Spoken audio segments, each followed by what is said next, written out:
If you're experiencing issues with Apex Legends multiplayer not working, follow these steps to troubleshoot and enhance your gaming experience. Step 1. Check server status.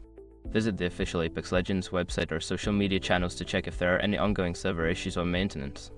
Sometimes, the problem may be due to server outages that are beyond your control. Step 2. Restart your game. Close Apex Legends completely and restart it. This can help clear any temporary glitches or connectivity issues that may be affecting your multiplayer experience. Step 3. Verify game files. If you're playing on PC, use the game launcher like Origin or Steam to verify the integrity of the game files. This process will check for any corrupted or missing files and replace them, which can resolve multiplayer issues. Step 4. Check your internet connection. Ensure that your internet connection is stable and fast enough for online gaming. You can run a speed test and, if necessary, restart your router or switch to a wired connection for better stability. Step 5. Update network drivers in-game. Make sure your network drivers are up to date, as outdated drivers can cause connectivity issues. Additionally, check for any available updates for Apex Legends to ensure you have the latest patches and fixes.